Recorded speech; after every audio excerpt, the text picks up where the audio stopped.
Dhuftoota keenya akkam jirtu egaa sagantaawwan darbaniin boroo hanga qe'eetitti safuuf duudhaa jiru manni keenya safuuf duudhaa bulaa gosaa gaditti sanarratti hanga hubannoo qabnu wal hubachiisuuf yaallee irraa gaaffiif yaada jirus gara fuulduraa bal'isnee hayyoota biraatirree ofitti daballee itti deebina jenneerra. Ammaaf mee gosarraa jalqabnaa qe'eerratti aga qe'eetitti waan jiru ibsinee turre. Egaa diraaroowwan yookiin caaseffamni sirnaa bu'uuraa ta'an boroodha. Boroo jechuun bakka uumaa ganamaa jenneerraa itti aansee diinqa jennee. Diinqa jechuun iddoo dinqii waan baay'eetti uumame yookiin iddoo hoonni fi ulfaawwan keessa ta'an jennee itti aansee gulantaa akkasumas utubaa jennee utubaarraan immoo balbala jennee balbalarraan oddoo jennee qe'ee kun hundi isaaniitu safuuf seera hooda mataa isaanii qabu. Kanneen amma nu danda'ame amma hubannee fi hanga wal hubachiisuu dandeenyu dubbannee turre. Arras akkuma kanaan dura isaa wajjin argamna. Gosa jechuun immoo maal jechuudha matuutti isaa akkasumas immoo sadarkaa gosaatti immoo gaheen sirnaa maali? Namni yeroo baay'ee gosa hoo jedhu yookiin waan wal qoqqooddi yookiin immoo wanta kophaa yaadamuu danda'u tokko wanta kophaa waan ofii qofa gootee yookiin immoo tokkummaa uummataatti irratti rakkoo qabuutti waan akkasii gosa hubatuutu jira. Egaa kun dhiibbaa sirnoonni alagaa yeroo dheeraaf uummata irratti hojjeterra waan uumame garuu gosti immoo caaseffama sirna gadaa keessatti bakka guddaa qaba beekamaadha. Mee gosumaayyuu akkamittiin ibsuu dandeenya? Gosa jechuun gosas ta'ee gadaas ta'ee midhuma bulchiin uumaa gadaadhaa miti. Gosas ta'ee gadaas ta'ee boroos ta'ee balbalas ta'ee wanni ka'umsaa bu'uuruma oddoodhaa sana mooraa sana warraa sana jechuudha maatii warraa sana. Gadaanis naannee bara maatiidhumatti deebisa bulchiisa kana. Gosa soo jennu amma gosa jechuun amma jaangalaan jedhan ijoollee jaangalaan jechaadha. Sadeen tuulama jedhan ka tuulamni ilmaan tuulamni sadi dhalchisan. Garuu deemanii bal'atanii abba torbatti gosa ta'an. Hortee warra sadiitu deemee gosa ta'a malee gosa jechuun amma namni akkamitti bata tuutumti tokko akkasumatti isin jedhu akkuma iddoo yookiin akka walgahii tokkotti akka yookiin paartii tokkotti waan uummatan fakkaata. Sanaa miti gosa jechuun hortee bulchiinsa maatii jechuudha. Oromoon gosaa wal jibbu yookaan gosaa wal lolsuu wayii jiru. Oromoon gosa keessatti waan takka gosaa Oromoo wal jaalachiisu jiru. Maaliif hunduu gosa qaba. Gosti sun immoo hangafaa quxisuu qaba. Aanaa fi maalii qaba. Eessayyuu nuti tuulama taanee gujii taanee kamtu hangafaaf kamtu quxisuu wal beeku. So yoo nanga achi dhagee gosan keessa dhufan sanatti akka hangafaatti tallaalama yookaan akka quxisuutti tallaalama akka obboleessatti tallaalama. Hinumaa gosan keessa jiru sanatti irratti qe'ee san irratti namni tokko dhaqee tuqamee jechuun gosa anaatii miti gosan qe'ee nani jiru sanatti gaafatame. Isatu akka xiqqaatti qe'ee keessa irratti. Abbaa uffata saree jalatti rukutanii jedhanii miti yeroo qe'ee keessatti amma namni bineensa sitti dheessa qe'ee keessatti bineensa maal afaan fayyadamuu deemte bineensa yoo qe'ee namaa siin rukutamu. Inni yoo qe'ee namaa itti dheechi rukutamu. Maaliif bineensa sanii fi namicha sanii fi qe'ee ulfina namicha saniiti. Kanaaf gosti tokko gaafa gosa tokko bira dhaqu kan maal wanni jedhu warra gosa hin qabne gosummaa jibba. Dhabduun jibbisitti of gootii jedhu warri hin qabne. Gosa dhiis warri abbaa yoo abbaa lama jechuu hin dandeenye akkamiin kana jaalata.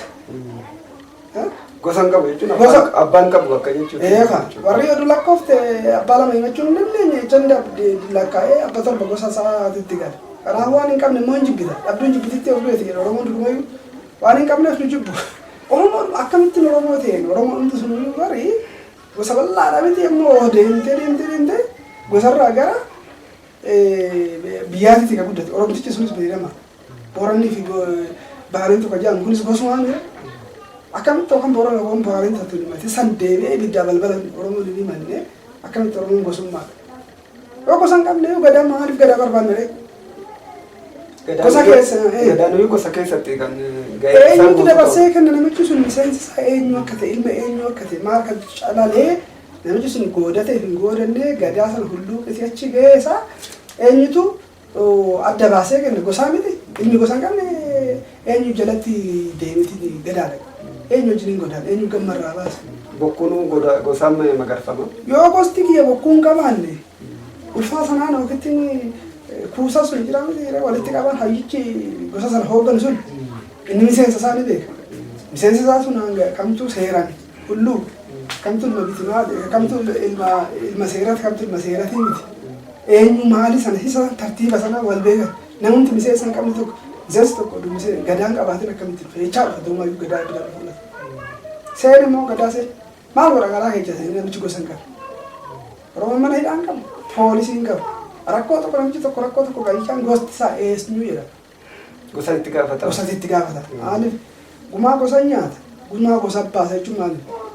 Ilmi tokko jabaan tokko haa ta'u gadhees haa ta'utti waan godhe hundaa'u gaarummaas haa ta'u yarummaa isaatiif kan itti gaafatamu kan itti jajamu gosa. Maaliif yoo namni nama ajjeese gosti guutuun baqata. Namni yakkamaa sun akka inni dhalatuuf gosti sun gahee qaba keessaa. Gahee qaba warra qofa miti. Gosa gosti seeraan hin guddisne yookiin waan nama sana wanni jedhee fattuu ta'e yookiin nama yakkamaa sana ta'e gosa guutuutu wajjin hin gaafatamu. Yoo namichi sun gosa ta'e immoo gosa guutuutu ittiin faarfamu. Maali ammaa iddoo keessatti fa'aa qulqulluu fa'aa ta'e jabaa sooddo jira yaa turee galatee sun ammoo sooddo guutuudhaaf maqaan isaa jabinaan. Jabaan tokko gosaa yaamama. Yakkamaan tokkos gosaan inni jedhama. Gosti tokko namichi tokko waan ta'e yoo inni taana gosti sun golla malkaan laga waliin dhugu gabaa waliin oolu wajjiniin maqaan badeera. Goota soo ta'e gootummaa isaa sanyii warra eebeluu keenya. Jabaa sana maal ittiin farbamu gosa ittiin farbamu warra famas gosa ittiin arrafamu tokkicha maqaa ture jechuudha. Kanaaf gosa jechuun weertu dhumtuu Oromoo maaliif jedhamne gosa hin taane namni gosa ofii hin beekne Oromoo maaliif jedhama. Namni immoo gosa malee akkama hoo jiraata har'a deessisu maa moggaafa gosatti galuufi miti. Moggaasa dhumtuu gosatti galuufi miti gosa tokkotti hirkachuufi miti. Dura borootti warra tokko moggaasa gosatti moggaasa. Ilmummaa yoo gaafa dhalchu maaliif moggaasa Oromoon? Maqaa maa moggaasa? Maqaa moggaasanii hammachiisni hin jira miti. Hammachiisa sana amma ilmi dhalate yoo hammachiifame wanni gumaan qabu. Gumaan qabu oduu hin taane gumaa akka namaatitti qaba malee gumaa gosaan qabu. Mucaa diimaa jedhama hamma hammachiifame. Haga amma garaa jiru. Ulfi garaa keessatti namaanis baddalamuu danda'a maalis ta'uu danda'a sababa namaatiif ulfi tokko miidhame mucaa diimaa jedhama. Lubbuu akkuma lubbuutitti lubbuun gumaa qabdi gumaaf malee gumaa namaati gumaa gosaati miti. Gosti baasee gosti nyaatu miti. Mucaan kana eenyu akka ta'e hin beekamne gosaan hin hammatan. Dhalatee lafa ga'ee iyyuu hamma hammachiisa gosaa sana dhaqeetiin warra hangafaa sanatti calleerraa kaatee miti warri hangafa gosaa sun jira. Achitti dhaqee hammachiifamee maqaan moggaaf. Hammatame jechuun hundi isaayyuu warri itti gaafataman gosaa sun jira miiree fuudhee hammateeti maqaa kan hammachuu jechuun amma Oromoon hin hammataa jedhama. Oromoon abaarsa sun jechuun isaayyuu Oromoo akkatti nama hammata. Kana deematti takkaan biyya takkaan immoo ta'e hammachuu jechuun harmarratti fuudhanii ofiin qixxeessite. Gajjettee nama hammattu miti ol fuutee hammatte ofitti ofiin qixxeessitee hammatte. Gaafa hammatame sana jechaarraa mucaa sun qixxee namaa baqa hammatame gosaan hammatame. Halamatu sun warra hambaa warra hangafa gosaa sana itti gaafatamaa gosaa sana hammate. Hammachiifan. Gumaan namaadha. Gumaa daa'ima xiqqaati. Gumaa nama guddaa jedhama. Egaa hammatame qixxuma namaati. Nama Oromoo irratti argatu caasumaan qixxee. Ofiin qixxeessite. Oromoon hammataa maal jedhamu waan siyaasaa ammaa wal qabatee waan akkasumatti naasa'u. Kun jecha sakka baate afaan Opiidiyooti malee afaan Oromooti miti kun amma afaan laaqamee dhufe malee Oromoon hin hammataa miti. Hin maxxansa alagaa akka itti maxxansuu fi akka itti Oromoomsutu jira. Ilma gudeedaa ofitti wanni jaal hin hammatan garuu hammachiisa waan nuti jaamu sun hammachiisni yoo nuti guyyaa 40tti. Guyyaa 40 sana galatti oduu achi harka namaatti deemaa gumaa qaba. Gumaa sun yeroo gosti nyaatu miti. Hin hammanne qaba gosti miseensa godhe jechaadha. Hammatame jechuun gosatti gosti sun miseensa taasisa. Gaafa sanarraa jalqabee ilma gosaati. Guddifanni kan namni akka dhuunfaatti yookiin akka borootti godhatudha. Guddifanni erga guddifatee akkuma ilmootitti ilaalama sun gosaa waliin qabatu guddifanni. Guddifanni waan namaan galle guddifanni. Gahee gosaa keessatti ilaalama wanni ilaalamu guddifannaan jechuudha. Gosaan ilaalama. Gosaan miti gadaadhaan ilaalama malee guddifata jechuun jalqabumaa yoo nama ilmoo dhabeet ilmoo guddifata. Hoo guddifatu dhiiga keessa obboleettirraa, obboleessarraa yookaan adaadarraa. Yoo danda'amee jedhee dhiiguma isaa keessaa barbaadee guddifata namni ilmoodhaan. Situ isa ilmoodhaan santuu barbaadee ilmoo namaa naa kenni jedhee dhaqee bitimaa taa'ee kadhata. Barcuma seeraa waan jedhamtu jira. Taa'ee kadhata. Boolla saddeeqatti jira wanni warri hayyuu warri hangaafa warri gadaadhaa kun jiru jira. Waan meeqa baasanii waadan meeqa itti tumamee warri guddifatu sun fuudhee guddifata. Gaafa guddifatu sana laal suni gudeedha. Kan mana dhalate sun ilma gudeedati. Diinqatti dhalate sun kun immoo guddifate. Abadaamti yeroo diinqatti dhalatte argaa waan jedhanii durii argaa namaa kennan hin jiraa miti daa'ima sanaaf. Dooqa fa'aa namaa kennan jedhan handhuraa kan ta'e. Handhuraa kan ta'e warri immoo abbaa fi ilmi immoo daa'imni gaafuma maqaa moggaasa sana maqaa baasii yaadu iddoo garagaraatti kennaan hin kennamaa daa'ima sana handhuraa maal daa'ima dooqa itti dhan ilma gudeedaa ilma kan alaa guddifatame kun kalaa hin dhalanne guddifatamee dhufe miti ilma gurdaa jedhama seerri caffee keessattuu ulfaata gurdaa itti dhan. Gurdaa jechuun sun amma dooqa mormatti dhananii ilma guddifataa gudeedaa isaa kanatti gurdaa jedhani dooqa waan akkasii kanatti maranii just akka meeshaan maal jedhanii loltoonni hidhatan waan akkasitti niishaalii sanatti akkasitti gudeeda isaatitti dooqa sanatti dhan ilma guddifataa gostu iyyuu baay'ee sodaata nama sana daaraa akka inni warra isaa hin jenne maal hin jenne gosaaf guddifamee ture warra saniif guddifame hunduu kunuunsa godhaaf kunuunsa addaa godhaaf ilma guddaa jedhama. Jechi warra guddifate sana beeka malee warra sana beeku akka warri sun immoo ilmoo ollee gasii boodallee immoo argatan akka bicaasan hin daddarbine waadaa baay'ee itti tuman. Kana keessa nuu didee warra bareeti guddaa kutee galee jedha galee warra isaatti illee galee guddaa sana ofirraa kutee gala malee guddaa sana baatee galu. Guddaa sana kutee galee waadaa kutee jedha guddaa kutee jedha ilma guddaa kutee gara kamiyyuu gosa qabu achis guddaa kutee galee waan ta'eef gosatti deebi'ee sanattis deebi'ee gosti sun fudhatu. warra dhalate sanattis deebi'ee gosan ta'u. Guddaa sana kutaa guddaa kutee jechuun baay'een har'a warri viidiyoo keessa biyyatti taphatan guddaa kutee jechuudha. Maaliif warra guddifataman sana warra ganee dura Oromoo ta'anii Oromoo marraa guddatanii warra Oromoo dubbatanii gara galanii har'a jara warra biraa warra sanyii isaaniitiif ittiin irraa dhufasanii loogalii biyya rakkisan jiran miti guddaa kutee jechuudha warra akkasii warra guddaa kutee jechuudha guddaa jechuun dugda kutee nama kutee jechuudha abaarsa hamaa guddaa kutee jechuudha waadaa Oromummaa sana gadee. Amma guddifannaa egaa kan gosaan wal qabatu bakka itti ree amma kan dhuunfaati namni hoggaa ilmoo dhalee guddifataa yookiin immoo ulfaan hoggaa namni dhaalu hin jiru ta'e yookiin ulfaa sana qe'eerratti wanni jechuuf guddifata. Gosatti bakka inni gaheen gosa maalidha bakka kanatti? Gaafa guddifateeti namni jedhu kophaa isaaniitti miti warra gosaan mari'ateeti gosumti santuyyuu akka guddifatu godha. Mari'atee sanarra dabree gadaa shananuyyuu waraanni shan bahee barcumni shan bahee gadaa shananuu bahee waadaa itti tumanii miti. Waadaa itti tumanii. Waddeechi suni barcumaan seeraa suni maaliif baaree? Barcuma seeraa sana warra hayyuu gadaa dhaqanii barcuma sana fudhatan. Boolla saddeeqaa sana fuudhanii saddeeqa sana fuudhan saddeeqa boolla sanatti hundatti aannanitti qicanii maal jedhanii piroosesii isaa baay'eedha. Eebbisee warri sunis eebbisee kenna sunis eebbisee fudhata gadaa shananuu waraanni shanan alangee shanan barcumni shanan bahee waadaa itti tumee wanni warra guddifatamu sana. Kanaaf bakka waadaa kanatti gosa tokko waan kana godha jechuudha. Sirna kana guutuu kan taasisu gosa waan ta'eef abbaan guddifatu malee sirna guutuu kan goosisee beekamtii kennee fi gosa keenya jaan kun yookiin namni kun kana booda jedhee gosti beekamtii kennuu qaba jechuudha. Kun ammachiisa kan guddisan akkasitti miseensa godhaa jechuudha gosatti Oromoon. Gaafa gosa keessatti baay'ee hojiin caaseffamni sirnaa kunuu mataan isaa sadarkaa gosaatti baay'eedha. Wanni baay'een gosuma keessatti waan jabaan ofiitis gosa keessaatu gosaan faafamaa hamaan yookiin gadheennis gosa arrabsiisaa akkas waan baay'eetti gaafatamummaa qaba namni gaariin akka ol biqilu gosti jechuudha.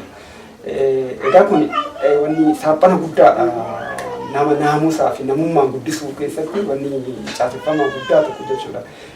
Yeroo baay'ee gosa akkamitti inni ilaalama. Gosti waan irraa olee ol lakkaa'atu kan si cinaa jiru fakkeenyaaf amma yoo tokko yookiin akka Tuulamaatti lakkaawwatte yookiin akka Mashaatti yookiin akka Booranaatti yoo lakkaawwatte oluma lakkaawwatte vertikaalidha wanni isaa irraa ol yookiin immoo jalaa ol akkasitti kan addaan fofottoqa namni gosa gosa hoggaa himatee gosuma sana killee isaatiin hanga gadii hanga qe'ee hanga mana isaatiitti killuma sanaan ol wal fayyaduu isaa ta'u yookiin immoo waliin qoqqoodiinsa akkasiitu uumaadhaan jiru. Waan kanaaf immoo falli kaa'imaadha Oromoon akka gosti killuma isaatiin ol babba'eetuma wal cinaa ni jiru wanni walitti hidhuun biraa maal kaa'ee fala. Laali amma gosti as dhiyaata gara dhiigatitti amma fakkeenyaaf obbolaa wajjin dhalatan dhaalaa jedhama miti oduu illee ka dhaalu dhaalaa sun yoo dhabame aanaa jedhama miti dhimma abba sadiititti kan itti aanu ammasuma dhiinni walii rifatan jetti obboleessa caala namni obboleessaa rifatu hin jiru obboleessi dhabame immoo aanan kee aanan rifatta aanaa jedhama aanan kun amma abba sadiiti jecha aanarra hoo dabre fidanuu jedha haga abba shaniitti jecha haga abba torba hoogee immoo waluu fuudhuu danda'a Oromoon amma abba torbaatti waliin fuudhani amma abba torbaatti abaarra waluu fuudhuu gosa ta'a abba sagalitti immoo gosumtuu biraanchii horata wanni ta'a damee biraa godhata amma gosti sun immoo gosa biraatitti biraanchii ta'eetu adda ba'a dhugaa sagal abba sagal jechuun abba jechuun dhugaa 40 dhugaa 40tti garaan abbaa keetii deettee kasii abbaa jechuun waggaa 40 akaakayyuu waggaa 80 akaakayyuu waggaa 80 amma gadaa ogeesse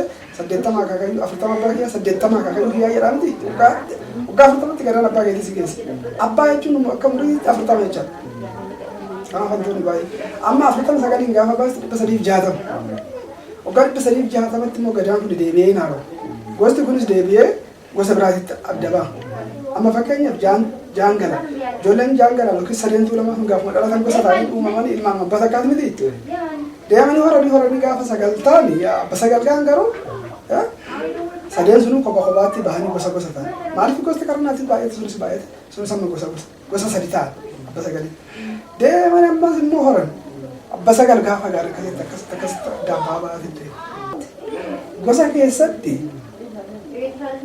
hundi isaa wal beeka kamtu qotusu kamtu abbaatti isaa oola kamtu qotusuutti isaa oola maali kun gaafuma dhaalatu amma gosti ji'a wal geessi yookaan ji'a kun ji'a lama faa wal gahan walgeetti waldaan gosaa jedhamu waldaa gosaa sun hin ta'a waldaan gosaa kun akka gosti waliin irraa hafan dhangalaasii wanni achitti warra gosaatti immoo baay'ee isuma sana waldeenni gosaa kuni taa'ee dhugee maal jedhee ijoollee wal barsiisanii akka gosti kun waliin irraa hafan rakkataan gosa keessa yoo jiraate namni yaraan gosa keessa yoo jiraate akkamitti sirreeffan akkamitti nama gosa keechaan baastu akkuma fedhallee maan ta'e gosa keechaan baasa wajjimaan rakkata malee yoo inni badii guddaa badii fedhe maa hojjetin ilma keetii dhalsilee wanni hamaa ta'e maali ta'e kiyyaa miti yoo jette waaqni keetuma uuman hin kaada hinaan uuman namoonni kun gosa kana keessatti gaafa wanni jedhanii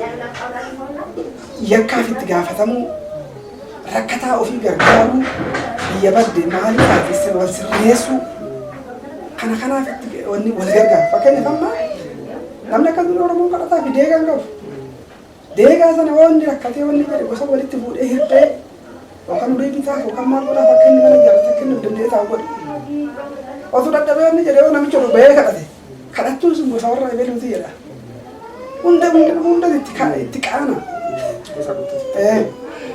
baay'ee hatee hattuu sun gosa warra eenyuti jedha wanni nama sajjeese wanni nama satti namicha warra isatti barbaadanii poolisii dandeemanii naa qaban jaboo qabamuu mana hidhaa ta'e Oromoo eenyu qaba gosuma qaba gaafa sanarra dabree Oromoo guutuu akkam godhu gadaatti galame gosuma sana keessa gadaa shananuu jira gosa biraa keessa sana jira ani fati obbolaa taanee yookaan gosatti walitti aanee ati beelbaa ani birmajii ta'e ani fati walii aanti yookaan walaannadha walitti aanee waan ta'eef paartii garaagaraa keessa jira inni gosa biraa keessa jiru as dhiisiti Boorana jiru Gujii keessa jiru sun inni miseensa kiyyaa sun si caalaa isatti warri jira isatti naaf miseensa kooti kan obbolummaa koodee miseensa akka miseensa kan gadaa keessatti wal jaalatu obbolaa caalaa wal jaalatti miseensa gadaa keessatti miseensa haaduun takka miseensa alangeen takka haaduu jechuun ala ittiin goodassu miseensa haaduun takka waadan takka jedhan waadaa gadaa wanni waadaa gadaa caalaa ulfaatu jira miseensa haaduun takka waadan takka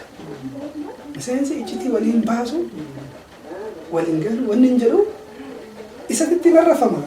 Kanaafiyyuu Oromoon kun deebi'ee mana tokkotti hin galle gadaadhuma shanan san keessa jira miti irra namoonni gosaan garaagara ta'uu gadaan immoo deebisee walitti. Oromoon gadaan kan hin hundu gadaa takkitti san keessa gadaa tokko jala jira miti gadaan tuni shanu mana keessa soo deebite maatii shanu maatii shantu jira.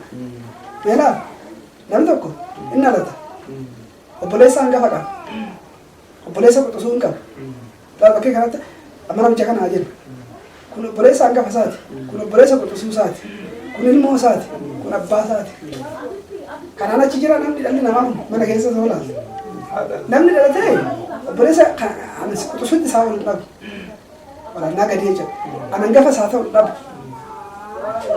an ilmootti isaa waliin dhabu abbaatti isaa waliin dhabu kanaaf jira akaakayyuun obboleessaa yaa akaakayyuun deebi'ee ta'e 8 isaan obboleessatti galaa jechuudha. Dhalli namaa kan mashaantu jira miti. Haati fi adaadaan maal jira isaanii wannitu jira maali oboof coolu dubarteenis kallattii isaaniitti nuti hin beekne bara kallattii dhangadaa qabu. Obboleettiin yaa naafi yoo naannoo qotee ishii coora.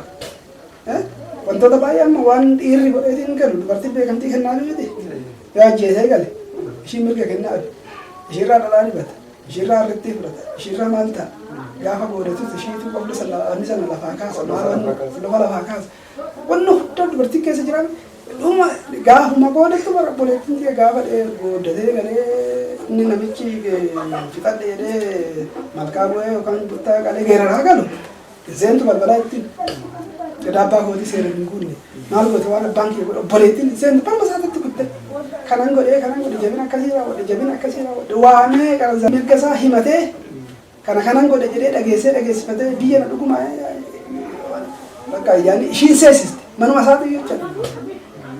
Itti galli barguduunfaan wanni hundi dubartii harka jira weeru paatantii yookiin mirga san kasii kenna dhumarra dubartiitu sii kenna. Amma gaafa fuudhee amma ijoolleen ishee yani ilboodhaan sirba sun intalatti maa balbalaa irratti qaban. Dubartii sanii waa kennu malee gara gurbichi intala fuudhee wantoota baay'ee nuti hin beekne malee dubartoota harka jira wanni kun hunduu mirkaneeffate. Oboof coora hoo jennu amma waan tokko ta'ee bitaan fuulaa fi dura isaa jechuudha. Walaannaa jechuudha karaa biraatiin walaannaa gadaa jechuun amma walaannaa jechuun hangafaaf quxisuu jechuudha. Kadhadhu jechuun warra waggaa 16 dura jiran. Walaannaa jechuun warra gadaa walitti aananiitiin deeman. Isaan akkasitti jiran jechuudha. Kanaaf hangafaaf quxisuu fi abbaa tokkosuma. Miseensi maatii keessa soo dhufte kanu gadaa keessa soo deemte gosa keessa soo deemte kanu kan obboleessa quxisuutti si oola akka obboleessa quxisuutti lafaa si ga'a. Ka hangafa kee ta'e akka hangafaatti kabaja. Ka abbaa sii ta'u akka abbaatiitti kabaja. Ka ilmoo sii ta'u akka ilmootti kabaja. Gadaa keessattis kan kanaaf amma gosti hidda isaa ol lakkaa'u yookiin irraa gadee vertikaalidhaan olii gadi yookiin gadii olii jenneerra. Kan ammoo akka dagaleetitti kan walitti dhufu gadaadha. Gadaan immoo miseensa hunda isaanii deebisee walitti masakee tokko godha karaa miseensummaatiin jechuudha. Kan gosa kana keessa ta'ee miseensa wal fakkaataa kan ituu keessa jirus haa ta'u yookiin immoo kan Boorana yookiin immoo Macca keessa yookiin immoo Arsii keessa kan jiru miseensa tokko ta'ee akka obboleessatti immoo deebisee akka tiruu tokko taasisaa jechuudha. Gosaan garaagaraa kanaafuu gaheen gosaa safuu fi wantoota achi keessatti jechuun akka guddina uummata sanaatiif yookiin immoo gosa isaa sana miidhagsuu fi itti gaafatamummaadhaan dhaloota guddisuu fi waan baay'ee itti gaafatamummaan kanaan qabaatu maleedha. Deebisee immoo kan walitti bakka tokkotti fidee mana guutuu godhu manni tokko yoo ijaaramu dhaabatu ijaarama. Dhaabaan qofaa isaa yoo dhadhaabatee hin jigaa yookiin immoo hin kufa. Yoo dagaleedhaan hidhame garuu dhaabaan suni mana ta'a jechuudha. Kanaafuu dagaleen suni gadaadha jechuudha.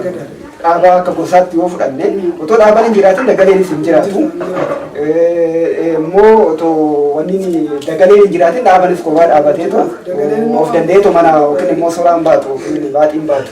Gosti hin jiraanne gadaan maalirra dhaabbata? Kanaaf gadaan waan irra dhaabbatu qabu jechuudha. Maaliif dhaabaan suni gosa santu dhaabadha. Achi booda dagalee sanaan immoo gadaan tokko godhee maatii tokko keessatti nama 5 deebisee maatii tokkotti deebisa. Gosa bal'oo saba kana guutuu mana tokkotti deebisa jechuudha. Gadaan akka nama dhuunfaa itti miti beekas dubbisu. Gadaa keessatti akka nama dhuunfaa itti miti rakkoo keessallee kan himatu. Akka gosaatti. Gosa himattalleedha. Akka gosaatitti dubbattallee. Surumaa gadaan akka nama dhuunfaa itti miti. Gadaan nama tokko amma caffee. Waa'ee nama dhuunfaa baay'ee. Waa'ee nama dhuunfaatii miti. Maan dubbattu. Waa'ee nama dhuunfaati soo ta'e namichi suni inni kan baddalamas gosa keessa namni gosa dhabee jira kan baddalamas gadaan gaafa murtee dabarsa bar gosatti gad dabarsa malee nama tokkichatti poolisii kan qabee fi jedhaan nama waan godhadhe moo mana hidhaa akka geessan geessa sanaa miti